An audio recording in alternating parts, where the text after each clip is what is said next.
ही कथा आहे माधुरी हत्तीची, नांदणी गावातल्या माणुसकीच्या आणि माया ममतेच्या नात्याची. कोल्हापूर जिल्ह्यातलं एक प्रेमळ गाव नांदणी. त्या गावात जैन मठात 1992 पासून लगभग 33 वर्षांपासून महादेवी नावाची हत्तीनी राहत आहे. गावकरी तिला प्रेमाने माधुरी म्हणतात. तिचं सध्याचं वय सुमारे 36 वर्ष आहे. लहानपणापासून नांदणीच्या लोकांमध्ये वाढलेली, त्यांच्या सगळ्या सुखदुःखाची साक्षीदार होती ती. कोणी पोरं जन्माला आलं की माधुरीला दर्शन घालायचं. कुणाचं लग्न झालं की तिच्यासमोर वाजत गाजत मिरवणूक यायची. कोणाचं दुःख असेल तर माधुरीच्या मांडीवर डोकं ठेवून रडायचं. अशी होती ती. खरं तर ती हत्तीन होती खरी, पण गावकऱ्यांसाठी ती त्यांच्या घरातील सदस्यासारखीच वाटायची, अगदी आपल्या लेकरासारखी. ती कुठून आली होती हे कोणी फारसं विचारलंही नव्हतं, कारण तिला गावाने आपलीच करून घेतलं होतं. ती लहान होती तेव्हा तिला पंचमुखी गणपती मठात आणलं गेलं होतं. तिथेच ती वाढली. महंत संजीवन महाराज, त्यांचे सेवक आणि गावकरी मिळून माधुरीचा सांभाळ करत होते. तिच्यासाठी खास आंघोळीचं ठिकाण होतं. तिच्यासाठी अन्न तयार व्हायचं. वेळेवर गोड बोलून गुळ भरवायचे तिला. कुणी नवस केला की माधुरीच्या पायाशी बसून नवस फेडायचा. हळूहळू ती फक्त मठाचीच नाही तर सगळ्या गावाची झाली होती. माधुरी आणि त्या गावातील माणसं यांचं नातं खूप घट्ट होतं. माणसाला संकट असो किंवा माधुरीला काही त्रास असो, एकमेकांसाठी सर्व गाव एकत्र यायचं. दर एकादशीला हत्तीची पूजा व्हायची. लग्न समारंभात, मिरवणुकीत, संक्रांतीच्या दिवशी तिला हळद लावायची.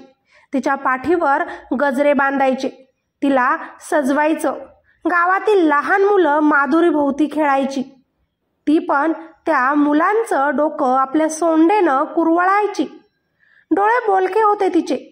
एखादी आजी तिच्या पायाशी बसून मनातलं काही सांगायची तर माधुरी शांतपणे ऐकत राहायची. असं वाटायचं की ती सगळं समजते, जाणते आणि आपल्यासारखीच वाटते. ती माणसातच वाढलेली होती म्हणून सगळ्या भावना ती समजून घ्यायची. पण एक दिवस कुणाची तरी वाईट नजर त्या गावाला लागली. गाव वाढत होतं, लोक बदलत होते आणि एक दिवस बातमी आली की पंचमुखी गणपती मठाच्या नावावर असलेली माधुरी हत्ती मठाच्या मालकीत नाही. सरकारच्या कागदोपत्री ती अनधिकृत आहे. वन विभागानं लक्ष घातलं. न्यायालयीन खटला सुरू झाला. माधुरीची कागदोपत्री ओळख नव्हती. मठात तिला लहानपणापासूनच वाढवलं होतं, पण कोणतीही नोंद ना परवानगी. एकट्या महंताच्या प्रेमावर आणि गावकऱ्याच्या मायेनं तिचं आयुष्य गेलं होतं. पण आता सरकारच्या नजरेत ती अनधिकृत ठरली होती. 2023 साली प्राणी कल्याण मंडळ आणि काही स्वयंसेवी संस्थांनी दावा केला की माधुरीला इथे गैरकायदेशीरपणे ठेवण्यात आलं आहे. तिचं मूळ स्थान इथे नाही. तिला जंगलात परत नेलं पाहिजे. हे ऐकताच गावाचं काळीज धस्स झालं. लोकांनी सांगितलं, माधुरी आमची आहे. आम्ही तिला प्रेमाने वाढवलंय. तिला बांधून ठेवलं नाही की तिला इजा केली नाही. पण न्यायाच्या नावाखाली आलेल्या अधिकाऱ्यांनी कागद दाखवले, शासकीय कागदपत्र, कायदे, नियम. तिने परत जाणं गरजेचं आहे असं ठासून सांगण्यात आलं. गावात राहिल्यामुळे महादेवीच्या मानसिक आणि शारीरिक आरोग्यावर गंभीर परिणाम होतोय असा विचार करत न्यायालयाने हाय पॉवर कमिटी स्थापन केली आणि या समितीने महादेवीची वैद्यकीय तपासणी केली. तपासणीनंतर सादर करण्यात आलेल्या वैद्यकीय अहवालात स्पष्टपणे नमूद करण्यात आले की महादेवीला तातडीनं पुनर्वसनाची आवश्यकता आहे आणि तिच्या सध्याच्या अवस्थेत ती अधिक काळ या ठिकाणी राहू शकत नाही, म्हणजेच त्या गावात राहू शकत नाही. या अहवालाच्या आधारे महादेवीच्या आरोग्य आणि कल्याणासाठी तत्काळ उपाययोजना करण्याचे आदेश देण्यात आले.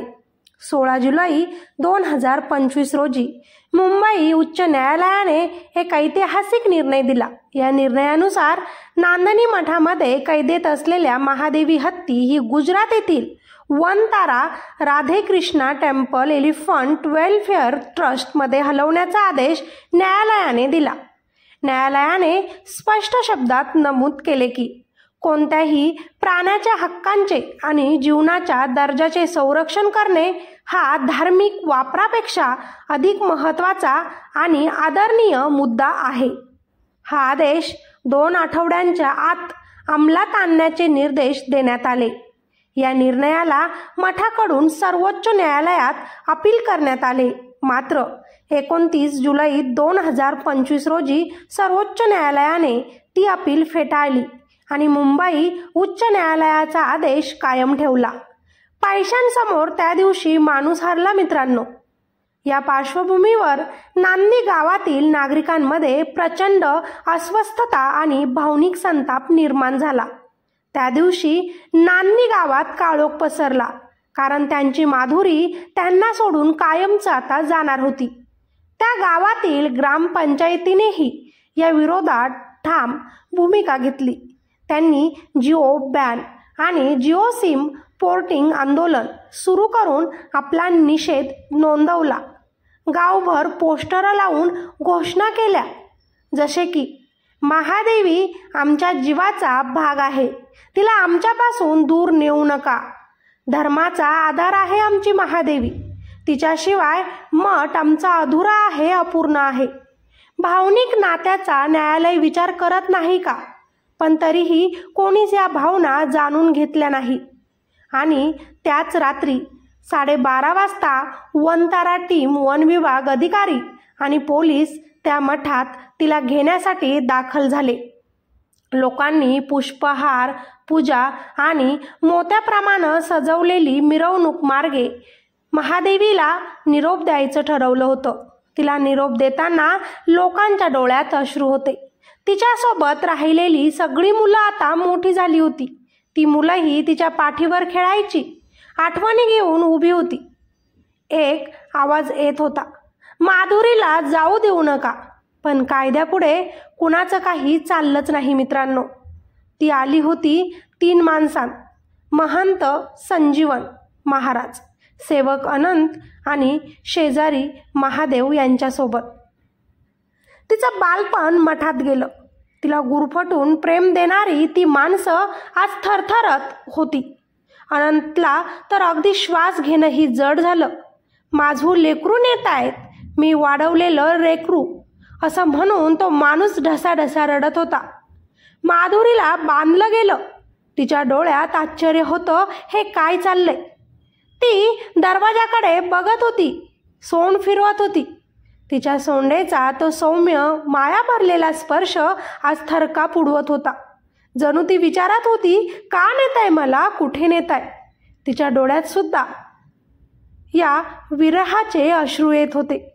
अहो, ती माणसांना निरोप देताना रडत होती म्हणजे बघा, ती किती प्रेम करत होती या सगळ्यांवर. पण शेवटी तो क्षण आलाच. लोकांनी पुष्पहार, पूजा आणि मोत्याप्रमाणे सजलेली मिरवणूक मार्गे महादेवीला निरोप दिला. तिला निघताना तिच्या देखील डोळ्यांतून अश्रू वाहत होते. जणू तिचंही नातं मोडलं गेलं आहे ही भावना व्यक्त केली गेली. एका शांत वातावरणात काही युवकांनी पोलिसांच्या गाड्यांवर दगडफेक देखील केली. त्यावर पोलिसांनी लाठीचार्ज केला. निकाल स्वरूप 10 पोलीस जखमी आणि 80 लोकांवर गुन्हे देखील दाखल झाले. रात्री 1:30 वाजता महादेवी ॲम्ब्युलन्समध्ये बसून गुजरातकडे रवाना झाली. त्या पुराव्याच्या वेदनांनी नांदनीचं अंतकरण भरून आलं होतं. कोणी खूप रडलं, कोणी मूकपणे दूर उभं राहिलं. कुणाचं लग्न होतं त्या आठवड्यात, त्यांनी संगीत रद्द केलं. एक शाळकरी मुलगी म्हणाली, आई माधुरीला परत आण ना गं. पण आईकडे तिचं उत्तर नव्हतं. महंत महाराज त्या दिवसानंतर गप्प झाले. त्यांनी अन्न पाणी सोडलं. माधुरी आता जंगलात इतर हत्तींबरोबर असते, पण तिच्या डोळ्यात अजूनही तीच मायानगरी झळकते, नांदनी गाव. ती आजही शांत आहे, पण थोडी कोरडी झाली आहे. तिचं हसणं तिथे तिकडे थांबलंय. ही फक्त एका हत्तीची गोष्ट नाही, ही माणुसकीवरची शोकांतिका आहे, जिथं कायद्याच्या नावाखाली भावना तोडल्या जातात, जिथं पैशाच्या आधारे नैसर्गिकतेला आणि जिवंत नात्यांना उद्ध्वस्त केलं जातं. माधुरीचं जाणं म्हणजे अंबानीचा पैसा जिंकल्याचं प्रतीक आणि नांदणी गावाची माणुसकी हरवली याचं शोकगीत. आज माधुरी नाही, पण तिच्या आठवणी त्या गावात आहेत. एक साधी हत्तीन गावासाठी साक्षात आई झाली होती. तिचं प्रेम, तिचं नातं आजही माणसांना शिकवून जातं की प्राणीही भावना समजतात आणि कधीकधी माणसांपेक्षा जास्त प्राणीच प्रेम देतात. माधुरी तर गेली, पण नांदणीच्या मातीमध्ये तिचं पाऊल उमटलं आहे. तिच्या आठवणीच्या सोंडेनं अजूनही लोकांच्या मनाला कुरवाळलं जातंय. पण जेव्हापासून माधुरी गेली तेव्हापासून लोक तिला परत आणण्यासाठी खूप जास्त मनापासून प्रयत्न करत आहेत. माधुरी हत्तीन परत यायला हवी ही हाक आता नांदणी गावापुरतीच मर्यादित राहिलेली नाही, ती संपूर्ण महाराष्ट्रात पसरली आहे. सोशल मीडियावर ही बातमी पेटली आहे. माणूस हरला, कायदा जिंकला, आमच्या माधुरीला परत द्या, जिओ सिम बंद करूया असे लोक म्हणू लागलेत. अंबानीला, त्याच्या मुलाला लोक आता शाप देत आहेत. त्याच्या मुलाच्या हट्टासाठी त्यानं एका गावाचं हृदय फोडलं, तो कधीच सुखी राहणार नाही असे लोक म्हणत आहेत. माणूस कायद्यापुढे हरतो, पण भावना कायद्यानं नष्ट होत नाहीत. गावकऱ्यांनी आजही माधुरीसाठी मोर्चा काढला, निवेदनं दिली. फेसबुक, व्हॉट्सअप, ट्विटरवर माधुरी परत येईल, माधुरी परत मिळेल अशी आंदोलनं सुरू आहेत. गावात काही पोस्टर लावलेले आहेत. पुन्हा येशील ना माधुरी, आम्ही वाट पाहतोय. आजही नांदणीमध्ये लोक माधुरी परत येण्यासाठी प्रार्थना करत आहेत. ही फक्त एका हत्तीनीची गोष्ट नव्हे, ही आहे भावनेची, माणुसकीची आणि नात्यांची गोष्ट. माणसांनी निर्माण केलेले कायदे माणसांची माणुसकी हरवतात, तेव्हा अशी एखादी माधुरी माणसांना माणूस बनवून जाते. खरंच महादेवी हत्ती परत यायलाच हवी. महादेवी आमच्या जीवाचा भाग आहे, तिला असे दूर करू नका. धर्माचा आधार आहे ती आमची महादेवी, तिच्याशिवाय आमचा मठ अधुरा आहे. खरंच भावनिक नात्यांचा न्यायालय विचार करत नाही का? खरंच पैसाच सगळ्यात जास्त महत्त्वाचा आहे का? तुमच्या मते महादेवी सारख्या प्राण्यांना धार्मिक संस्थांमध्ये आपल्या माणसात ठेवले पाहिजे का, की निसर्ग सुलभ ठिकाणी मोकळं आयुष्य जगू द्यावं जसं की जंगलात? न्यायालयाचा निर्णय योग्य होता का, की गावकऱ्यांच्या भावना अधिक महत्त्वाच्या होत्या? माधुरी आपल्याला परत मिळेल का? तुमच्या मतांमध्ये खूप ताकद आहे मित्रांनो, त्यामुळे खाली कॉमेंटमध्ये नक्कीच तुमचं मत स्पष्टपणे लिहा. जर या गोष्टीनं तुमचं मन हलवलं असेल, तुमच्याही डोळ्यात पाणी आलं असेल, तुम्हालाही माधुरीसाठी वाईट वाटलं असेल, तर महादेवीसाठी न्याय मिळावा असं वाटत असेल तर हा व्हिडिओ लाईक नक्की करा. चला, होईल तितके प्रयत्न माधुरीला परत आणण्यासाठी आपणही नक्की करूया. आपलाही आवाज तिच्यासाठी उठवूया. व्हिडिओला लाईक करा. चॅनलवर नवीन असाल तर सबस्क्राईब करायला अजिबात विसरू नका. भेटूया अशाच एका नवीन व्हिडिओमध्ये. तोपर्यंत स्वतःची काळजी घ्या. धन्यवाद.